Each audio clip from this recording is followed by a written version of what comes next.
Okay, hello everyone. Good morning. Okay, so let's review the last lecture. Okay, what did you learn? What we talked about? Let's go through them. Confidence intervals. Confidence interval. So what do we do with confidence interval? Why do we use confidence interval? We use it to find the mean population. Very good.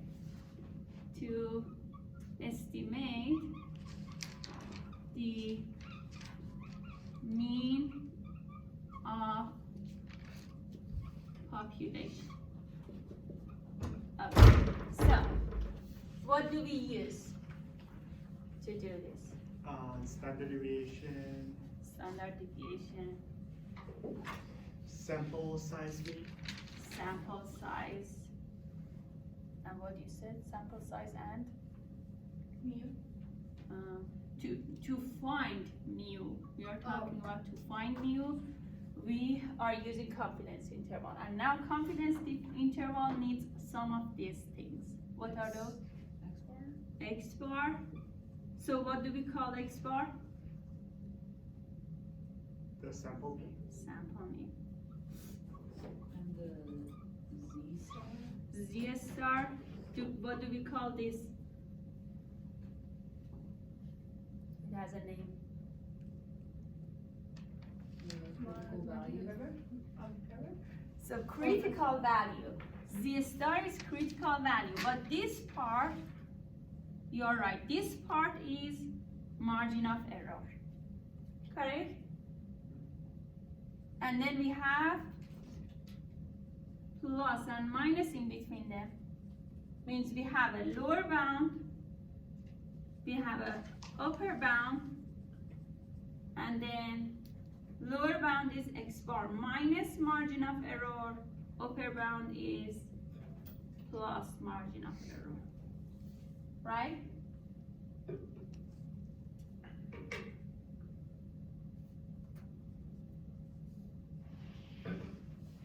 How do you get C star from where? The table C. Table C, and from what information you get Z star? You should know something to be able to find Z star, right? The level of confidence. Level of confidence or percentage that we are talking about. So C level of confidence. The most popular is 90%, 95%, 99%. If we have these, we can find Z star equal, this is 1.960, I think. This one is, no, this one is 1.960, this one is 2.57, am I right? 95% is 1.960. This one is 2.576. What was 90%? 1.645. 4.5. Okay. Okay, so now, okay, now this one. This is the standard deviation of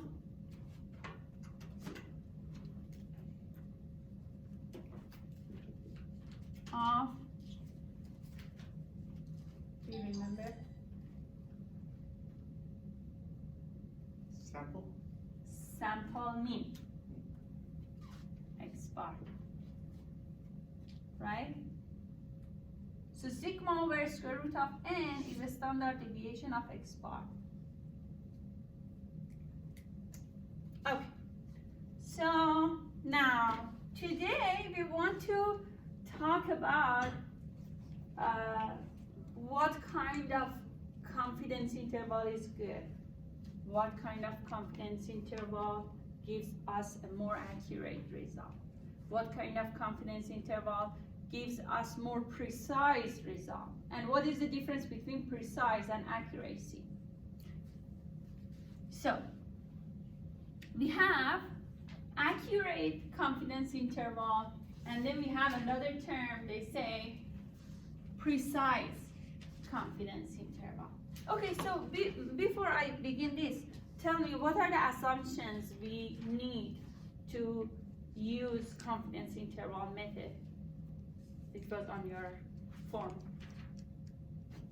Population P must not be known. Correct. Has an exactly normal distribution Very good. and must have standard deviation. The standard deviation must be known, and there is one more. Simple random sample. We should have a simple random sample from a large population, right? So one assumption is we should have a simple random sample from a large population. Another, the population must be normally distributed. Another one, we say we should have the standard deviation of population, means the standard deviation of population must be known, but mu is unknown, and that's why we are estimating mu, right? Okay, so now accuracy and precision. Okay, so the accuracy tells us if we can capture mu in that interval. If the interval is wide enough, we can maybe somewhere find the mu. But if the interval is smaller, maybe we miss the mu. So accuracy talks about this. If we are able to capture mu or we are not able to capture mu. If the confidence interval is wide enough to capture mu, or it's very small and it's possible to lose the mu. So being able to capture mu is accuracy.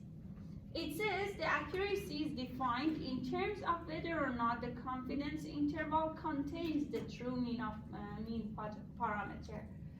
If we want to be very certain that we capture true population parameter, shall we use a wider interval or narrow interval? And then we have a picture here. We are comparing 99% confidence interval, which is a longer, wider boundary, with the 95%. We are comparing these two.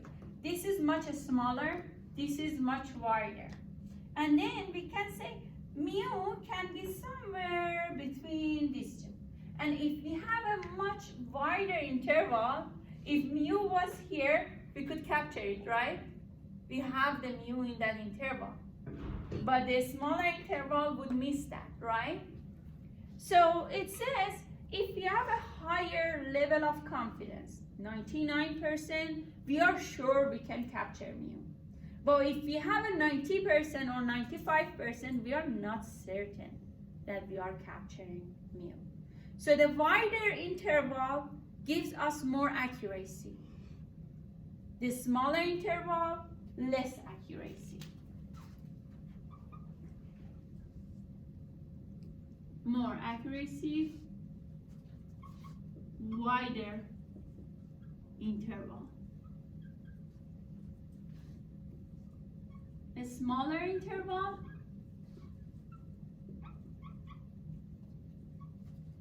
less accuracy.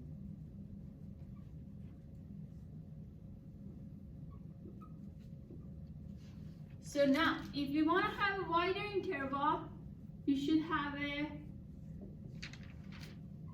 higher level of confidence. So the C% must be higher.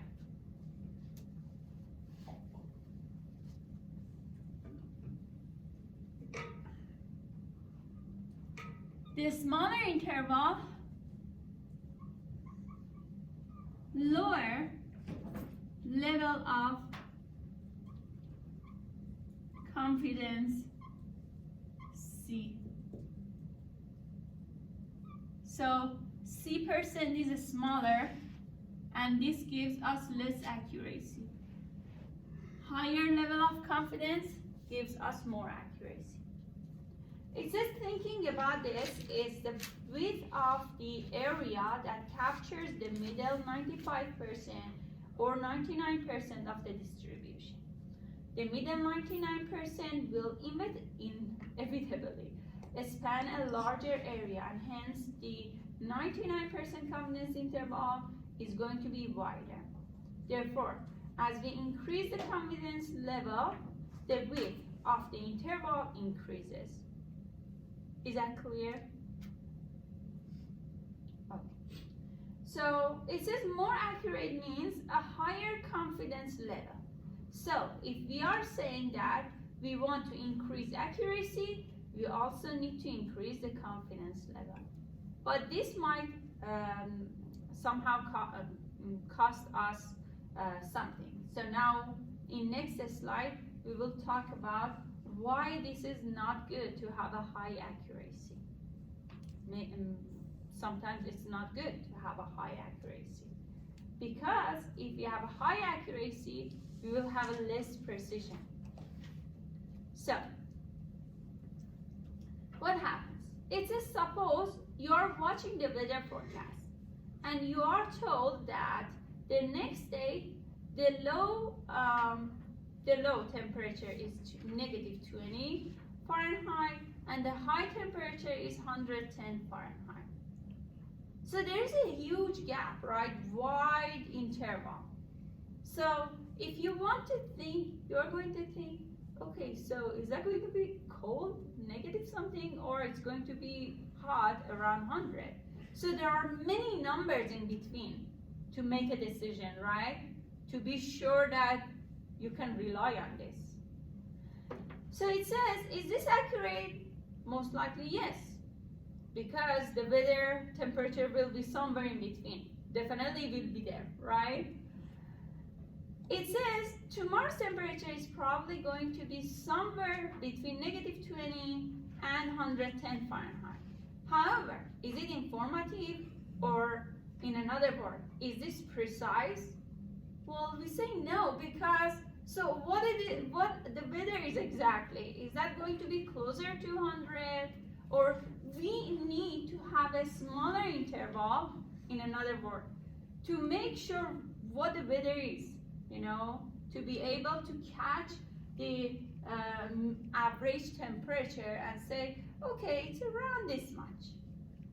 But if it is a wider interval, you're not sure if it is closer to negative 10, somewhere between, or closer to 110.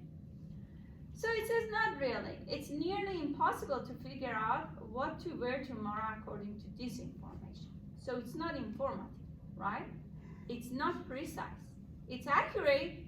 The temperature tomorrow will be somewhere between that, but it's not precise. It's not reliable, right? Okay, so as the confidence level increases, so we explained in previous slide, we will have a wider interval. We will have a better accuracy, right?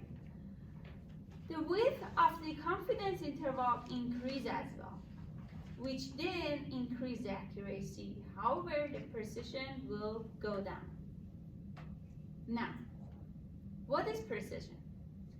Precision refers to the width of the confidence interval. So now we are going to go through these two examples, and then you can think more in detail. So imagine we have these two confidence intervals, and then you know confidence interval is constructed from two parts, estimate plus minus margin of error, right? So let's say we have the estimate to be 70 and the margin of error to be 30. And then another example says, now the estimate is 70, means similar, but the margin of error is much smaller. So we construct a confidence interval. The temperature will be somewhere between, what is that, 70 plus 30 is? 100. 100. And what is this one? 40.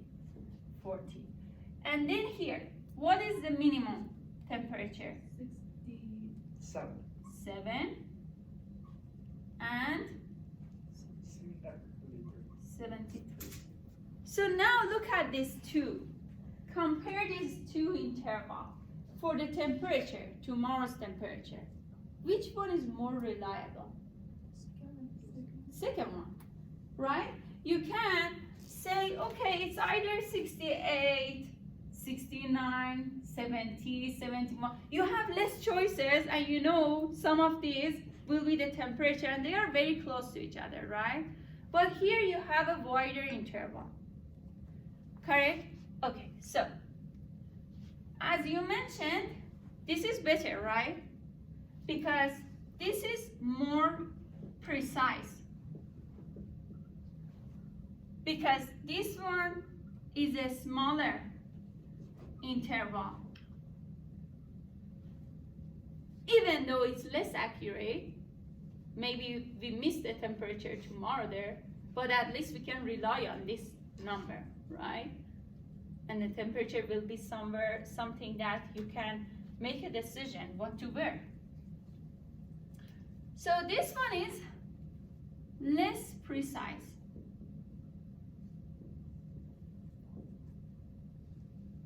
And it's a wider interval.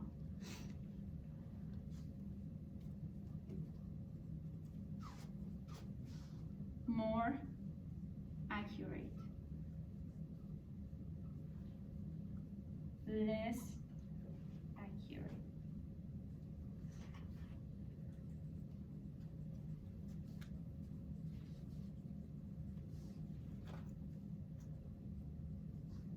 So when it comes to confidence interval, we prefer more precise confidence interval rather than more accurate. So we prefer this one.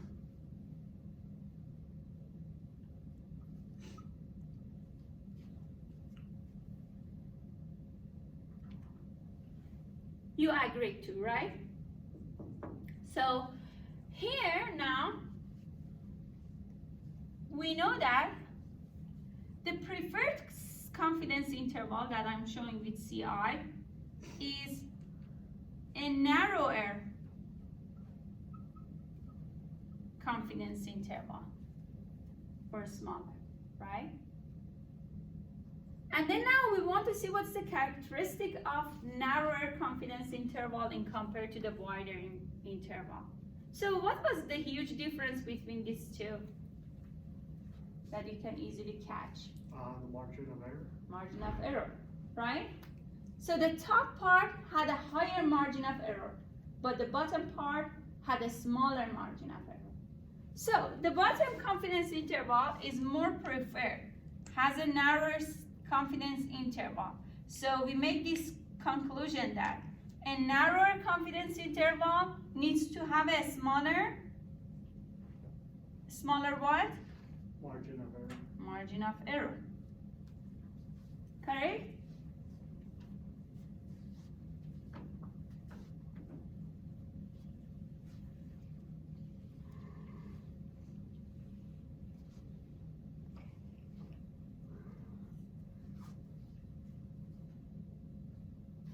So therefore a smaller confidence interval is better. And now we are going to talk about how to have a more precise or narrower confidence interval, and eventually we should think about having a smaller margin of error, right? Because a smaller margin of error leads us to have a narrower confidence interval, a preferred or more precise confidence interval. Okay, so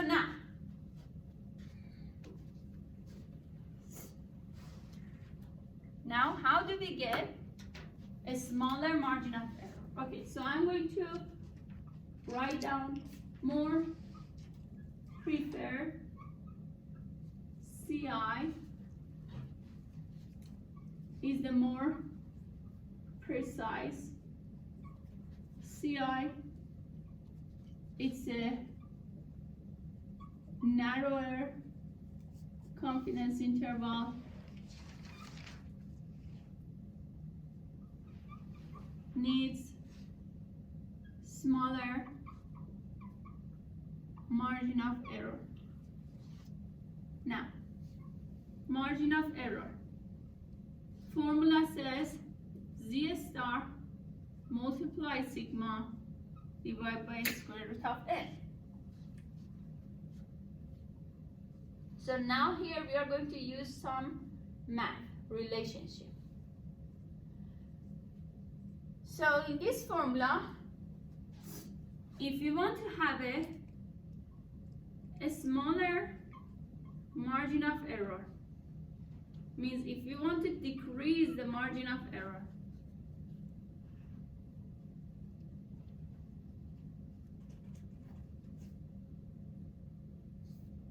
so if you want to decrease the value on the left side, what values on the right side must decrease in order to decrease the value on the left side in this formula? That's just a math.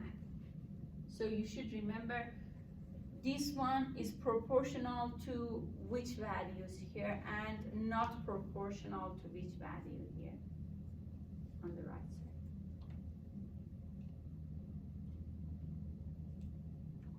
You have to make the top smaller.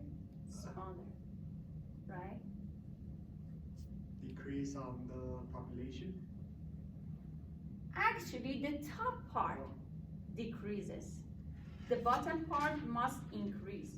So, what happens in math, when we have an equation like this one will have a direct proportion to the numerator, the top part. And it will have an indirect relation with the denominator. Just give this a denominator 1. These two top part have relation, direct relation, they are proportional, but these two are not proportional. Sorry, these two are not proportional. So, a smaller margin of error. To get a smaller margin of error, we must decrease Z star, we must decrease sigma or variability, and then what should increase? The N.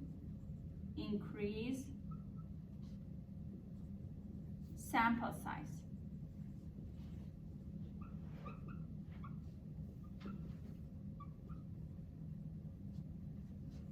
And here, because we have a square root, we have to increase this a lot to have an effect on margin of error, right?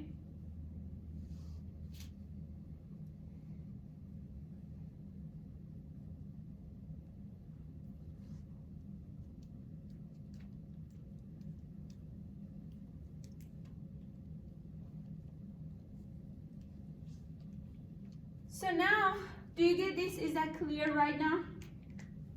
So now, how can I get a smaller or decrease Z star? So we should look at the table now and look at that part C, table C. Do you have it?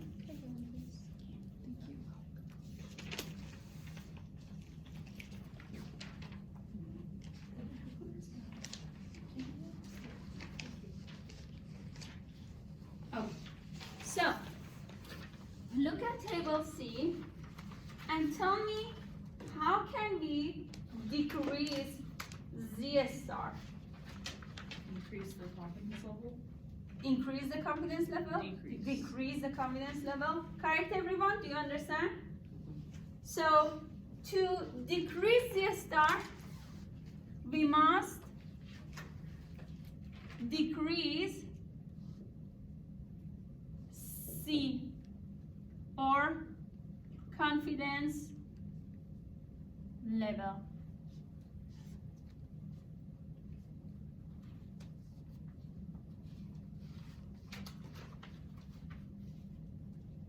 So now we see, if we have a 95% confidence interval, we get a smaller margin of error, we get a smaller margin of error, we have a narrower CI, we have a more precise. So 95% confidence interval is more preferred rather than 99%, even though in the first slide we saw that 99% is more accurate, right?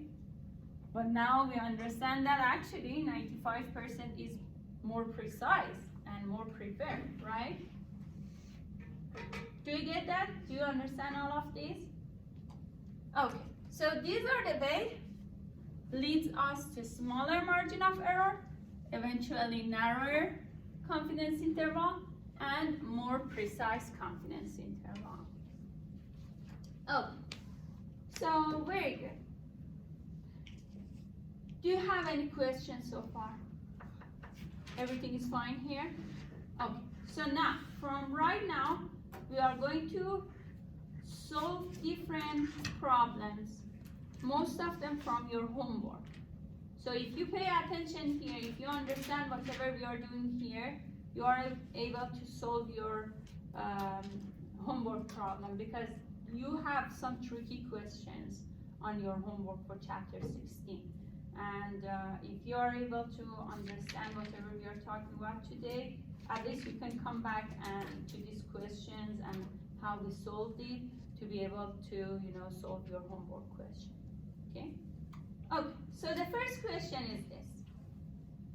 It says, to estimate the mean score mu of those who took the medical college admission test on your campus, you will obtain the scores of an SRS of students. From the published information, you know that the scores are approximately normal with a standard deviation about 6.2. So sigma is 6.2. You want your sample mean X bar to estimate mu with an error of no more than 1 point in either direction. So what that means, the error of no more than 1 point. What is that 1 point? Can you? Is that the C percent? C percent? Or like the Z? Is it the margin of error? That margin of error? Margin of error. Z star multiplies sigma over square root of n, right? Because it says on both sides. So if you have an interval, we are subtracting and adding margin of error to the estimate, right? On each side, we have this much error, bigger, this much error, smaller from estimate. So whenever it says an error of plus minus some point, or it says no more than 1 point on either direction, that means they are talking about margin of error.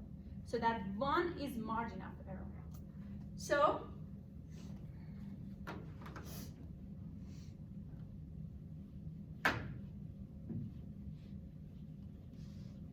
I'm going to write down the information to see how I can use this information to answer their questions. The first information, actually the first one was sigma, right? 6.1? 2. And then the next one was margin of error of 1. As I mentioned, sometimes they will say plus minus 1, right? So you will just write down 1 or whatever points they are talking about. And then now I have some information, some other information. I know, first of all, confidence interval is X bar plus minus margin of error. And then I know that margin of error is equal to Z star sigma over square root of n. And in most of your homework question, you are going to use this formula for margin of error, right? So now let's look at the question, what it says. It says, what standard deviation must X bar have? Okay, what is the standard deviation of X bar? In the beginning of class I showed you. What is the standard deviation of X bar or standard deviation of sample mean? What's the formula for that? square root of n. So, a standard deviation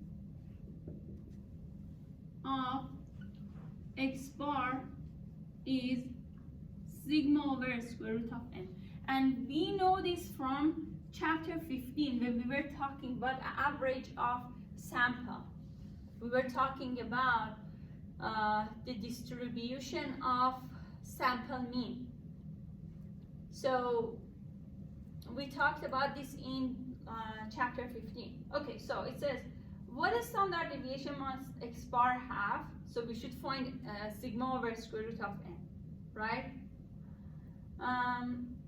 So that 99.7%, so what is C? 0.7%, very good. Within 1 point of mu, we know 1 is margin of error now, and then it says use 68, 95, 99.7% rule.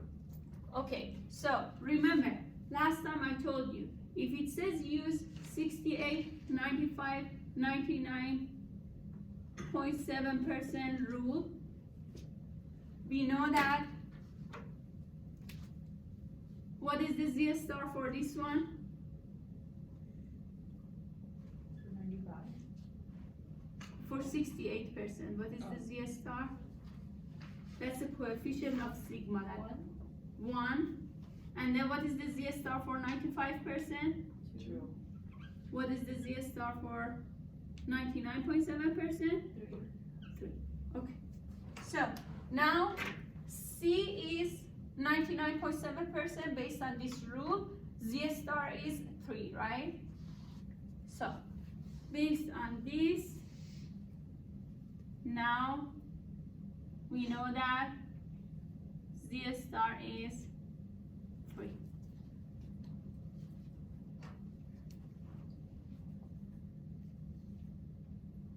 Okay, so as I mentioned, in part A, the question wants us to find sigma over square root of n.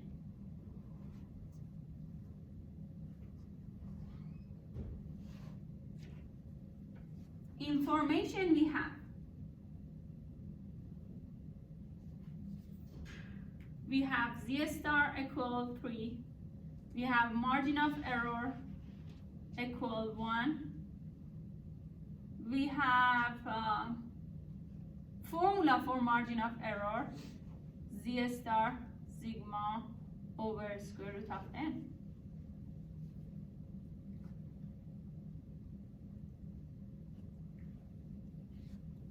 With this information here, can you find sigma over square root of n? Yeah. How? You can set 1 equal to, Okay, let me write down. You're right. because ME equals 1, so So ME is equal 1, you said? equals, and we know C star is 3, 3. and we know sigma is 6.2. Okay, so now we will stop here. Because we don't want n, we want the whole thing. We don't have to put sigma there anymore. Because we want the whole thing, right?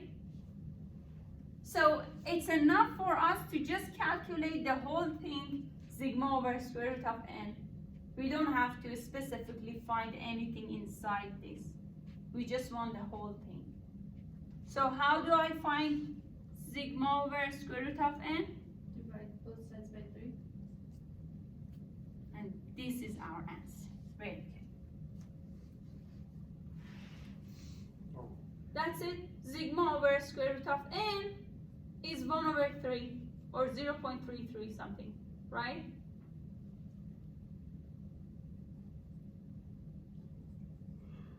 Because they just wanted us to find sigma over square root of n, which is the standard deviation of x bar. Do you get this? Is that clear right now? Ask me your question. So you divided Z star by the margin of error. We divided margin of error by Z star. Oh, okay. Means we divided both sides by 3 to isolate sigma over square root of n, right?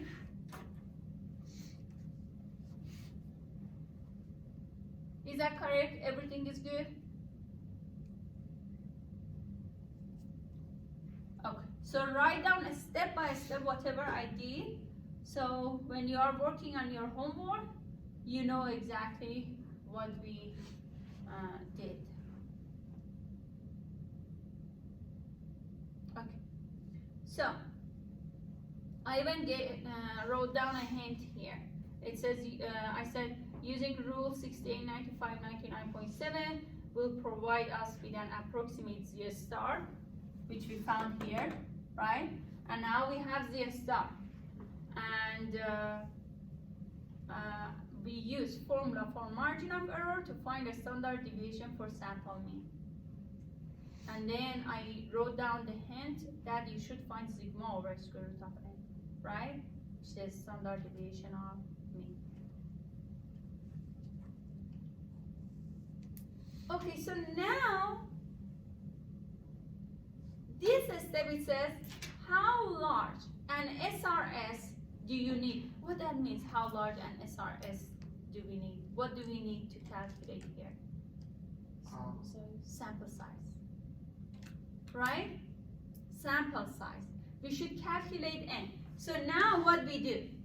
For this part, we know that sigma over square root of n is 1 over 3. We just calculated over there, right? We know that, right? And then we know that we need to calculate n, sample size. And then let me read the rest. It says, what sample size do you need in order to reduce the standard deviation of x bar to the value you found? So this means if you want the standard deviation to be the value you found, means you want this to be correct, what the sample size should be. And if this is a question mark for us, we have to just fill in just one blank. What is that? Sigma, right? So we know sigma from the beginning of this question.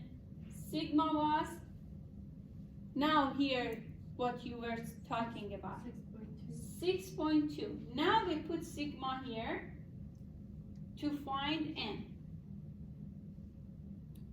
So how do I do that?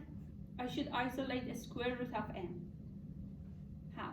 Multiply the whole equation by the square root of n, both sides. Very good, very good.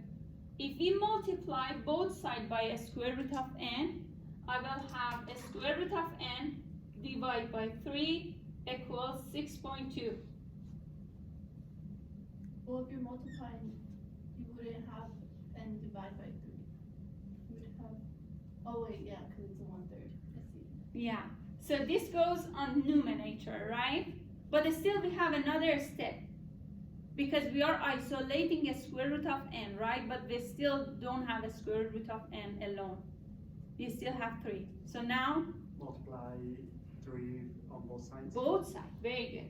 So now next step we multiply both sides by 3. So now 3 multiplied 6.2 is a square root of n. Still we don't have n, right?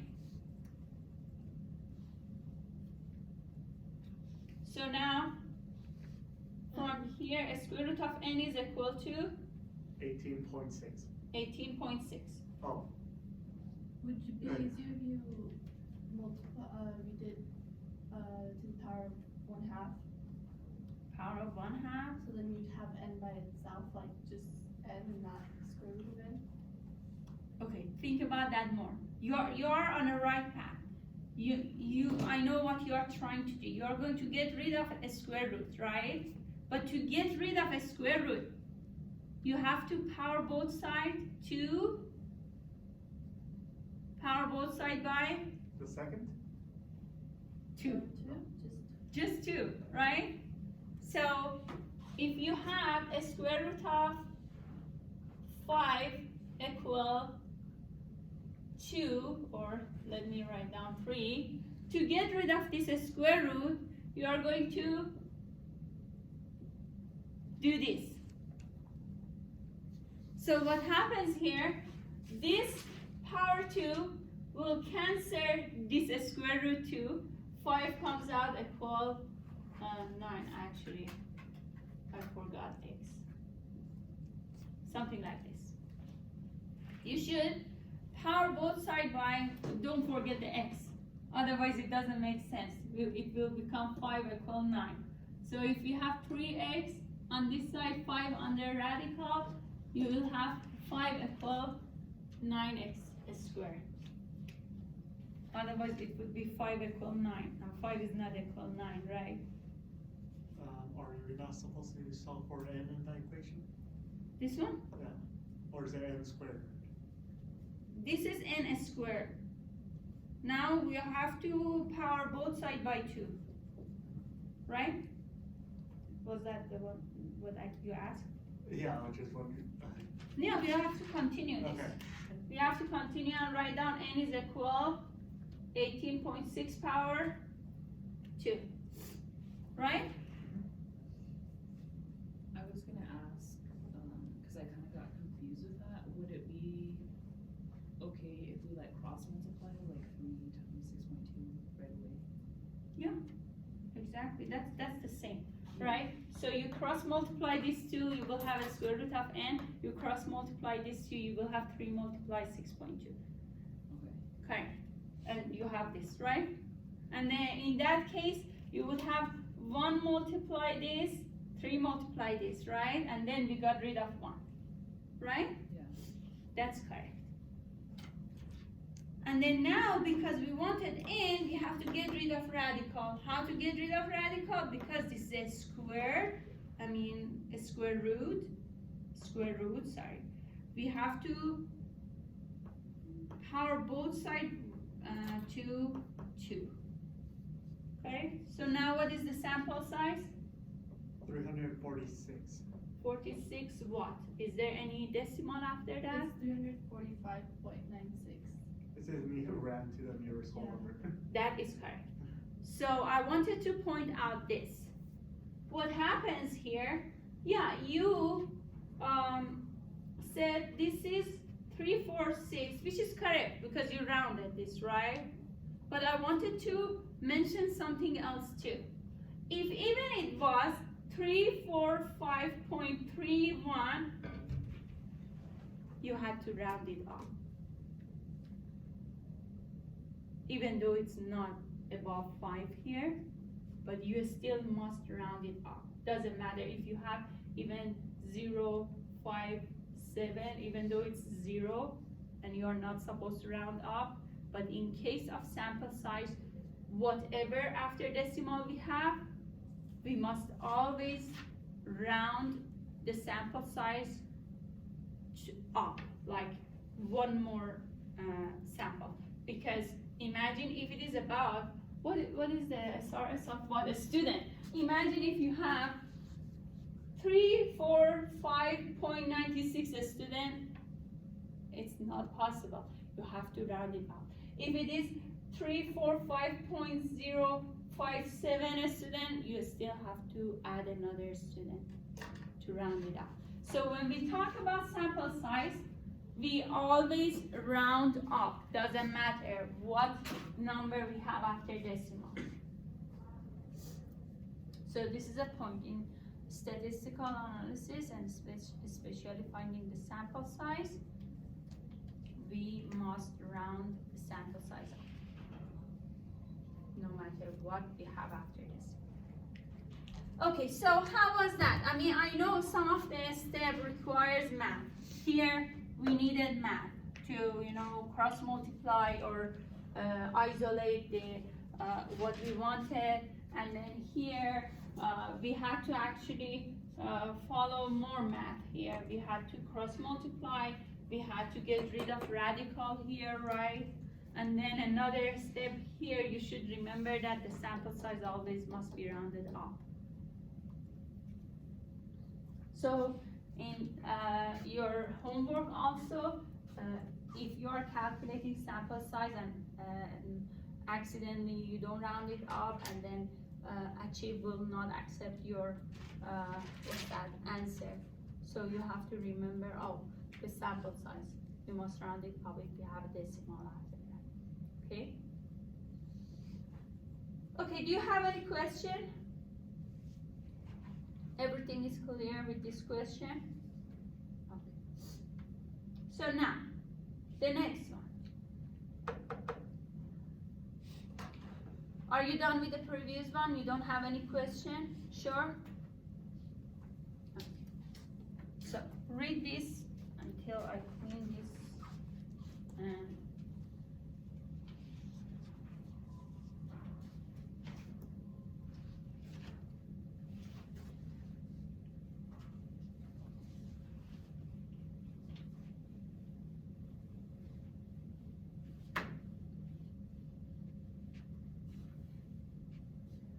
okay, it says a government sample survey plans to measure the total cholesterol level of an SRS of men aged 20 to 34. Suppose that in fact the total cholesterol level of all men aged 20 to 34 follows a normal distribution with mean 182. So we have mu equal 182. Well, it says, why disconnected? Okay, 182 milligram per deciliter, and the standard deviation of 37.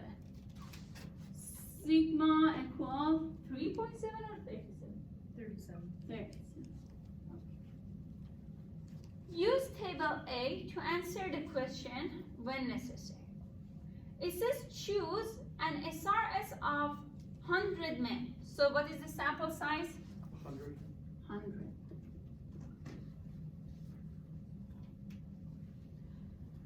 What is the sampling distribution of X bar? So now we are back to chapter 15. The sampling distribution of X bar based on central limit theorem. We said X bar will have a normal distribution of the same mean as population mean, and a standard deviation is 37. no. The standard deviation here is Me over square root of n. mu over square root.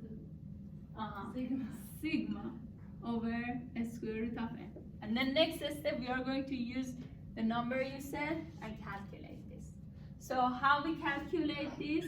Sigma over square root of n. We have sigma to be 37. We have n to be a square root of 100, right? Okay. So now,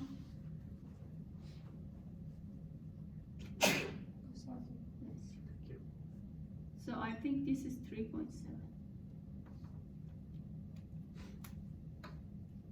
So then we are going to replace whatever we have here.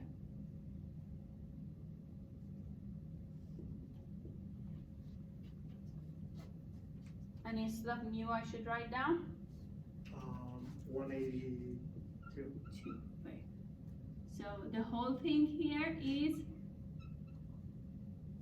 sampling distribution of X bar. So is normal with mean of mu equal 182 and the standard deviation of sigma over square root of n equal 3.7 milligram per deciliter. So this is the way we answer the first part of this question.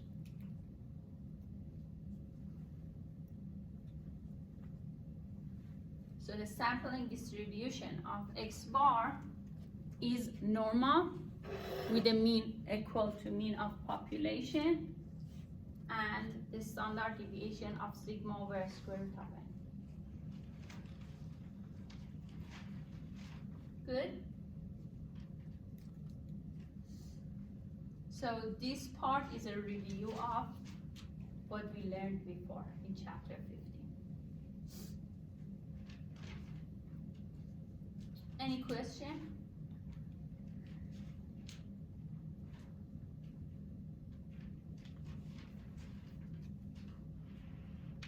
Okay, so now, what is the probability that X bar takes a value between 180 and 184? Well, if I start writing down the answer, you will remember what's going on. So, now we have a sampling distribution of X bar. We have a standard deviation of X bar. Now we have two values. One is X bar 1, which is 180. Another is X bar 2, which is 184. For each of them, I must find the Z value. So the Z value for this one is X bar minus mu divided by sigma over square root of n. I'm going to call this Z1. And Z2, similarly, will be X bar minus mu divided by sigma over square root of n. So for each of these values, we have to calculate the Z value. And because we are talking about the average, we have to remember the denominator is sigma over square root of n.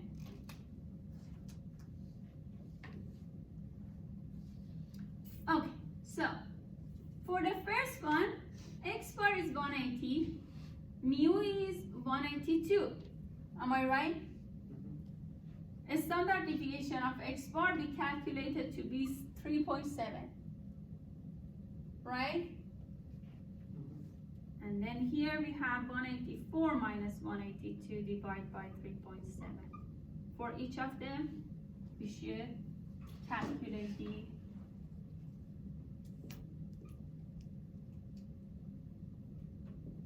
well, if you calculate one, the other one is clear because both of them have a numerator of 2 and denominator of 3.7. So just calculate 2 divided by 3.7.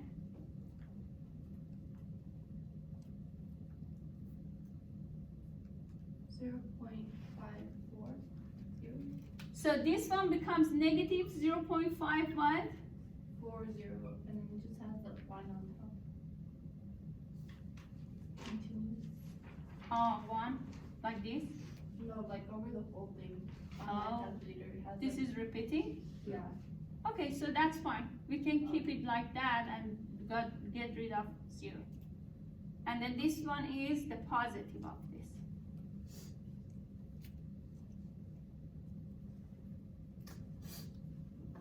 Okay, I'm going to clean this part.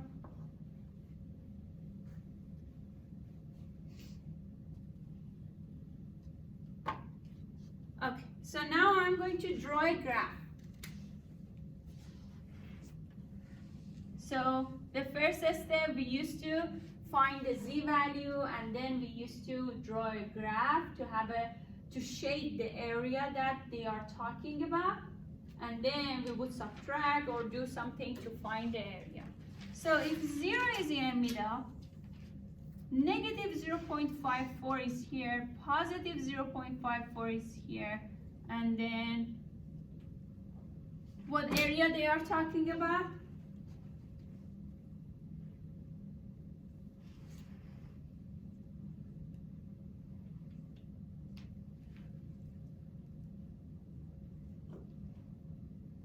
The area between those two units. Between these two. This is the question mark. So how do we find this? You should remember now. Subtract. Subtract these two from each other, right? So what is this area? 0.2946. 0.2946. 46. And then what is this one? 70.88. So this one is then 29 point something, right? How did he find that? Table Z. Oh yeah, I wasn't there that day. Okay, yeah. See if you can find it. So if Z is 0.54, the area on the left side of Z must be 7088. Everyone found it? Is that correct?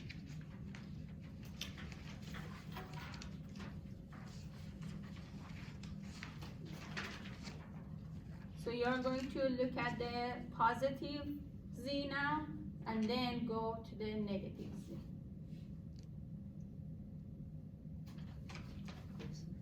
Correct? For the positive one, I messed up. What did you find now? 54. 50? 70, 54. Oh, 70, I was on final. 54. Okay, not that much difference. And then this one is correct, 29.46 is correct? Okay, so now we should write down area between is equal to 70.54 minus 29.46. What do we have? Something around 40? 41.0%. 41.08%. 08%. Great. So does it like refresh your memory? Do you remember now what we used to do? Okay. Very good. So, again, it says what is the probability that X bar takes a value between 180 and 184 milligram per deciliter. We say the probability is 0.4108. The percentage is 4108%, right? So there is 41.08% chance that the X bar takes value between 180 and 184 milligram per deciliter. So it's about cholesterol level of men. On average, the cholesterol level of men between 20 to 34, on average the value 41% of the time the value of cholesterol can be between 180 and 184. Do you get that now? Great.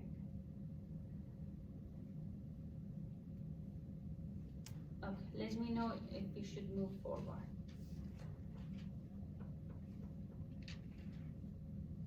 You're good? Okay. Everyone is good? Okay. So, it says now, choose an SRS of 1000 from this population. Now, what is the probability that X bar falls within plus minus 2 margin of error? It says use margin of error formula to find Z star, then find the mid-interval. So, this is a bit more tricky. Maybe you find easier way to find this, but I want to follow what I have in my mind to show you on graph how everything works. Okay.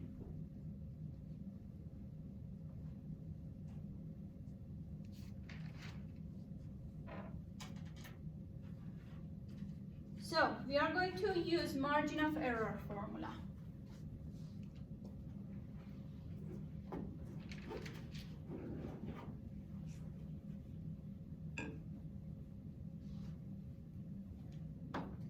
formula for margin of error is z star sigma over square root of n. They tell us the sample size is 1000. They tell us margin of error is 2.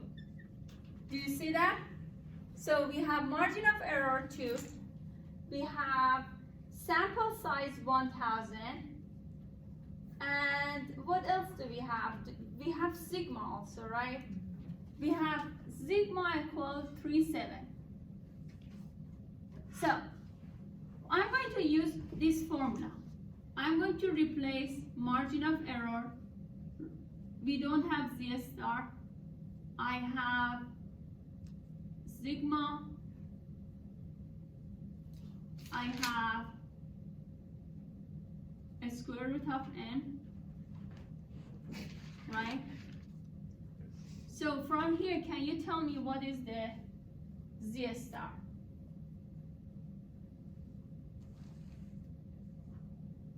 Huh?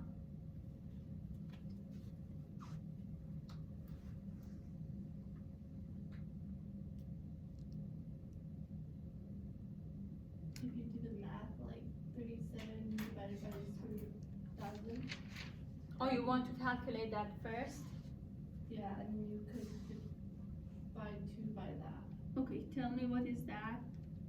Oh, I guess you could just, hold on. I'd already done the complete thing.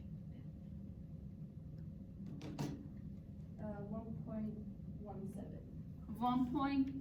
1.17 what? 004. I know. Well, this is the 37 divided by square root of 1000. Yeah. Okay, good. So this is the one. And then now what we do? Divide both sides by that. Then you have 2 divided by. Very good. So now what is z star?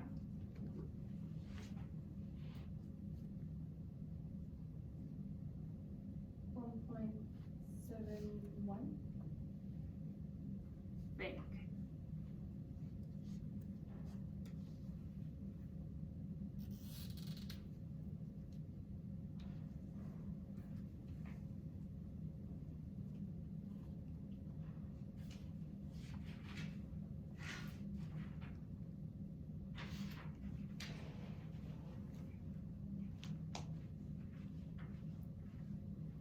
So can you directly go to the table and find what is the confidence level C for this z star?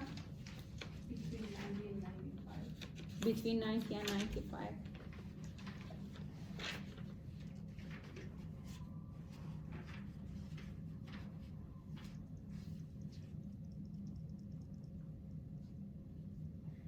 Okay, so now I'm going to show you a method.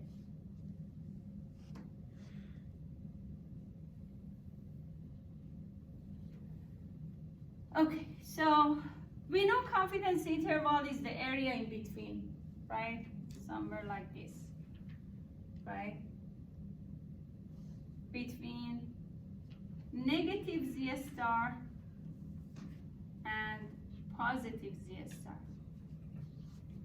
And we have, I hope I have it here. We have this here. Do you remember? So now I'm going to use this.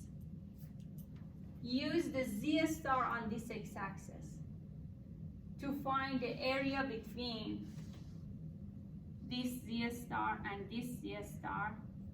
And this area is the confidence interval for us. How do I do that? Well, I know that now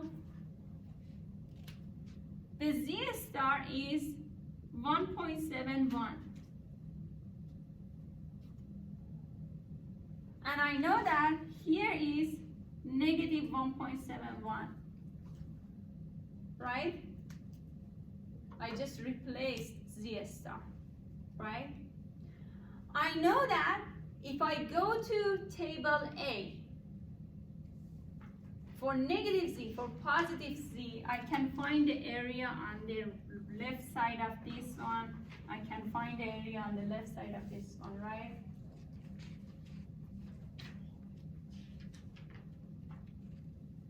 So what is the area on the left side of which one you are looking at? This one? Negative.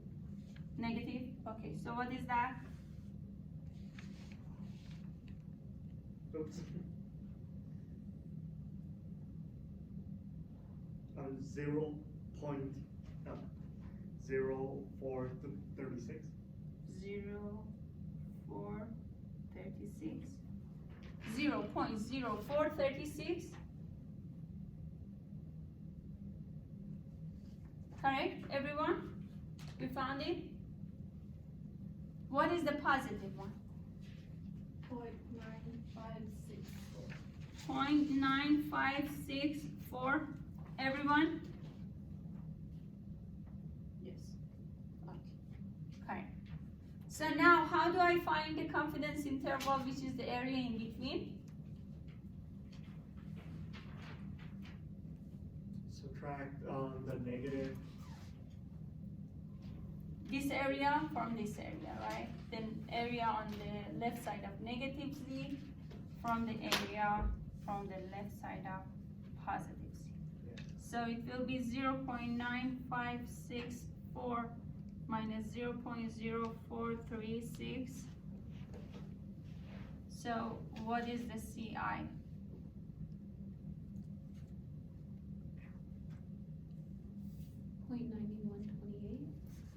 .9128.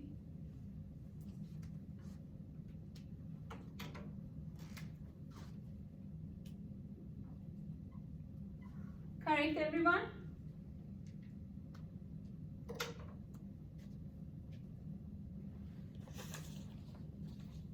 Everything is correct?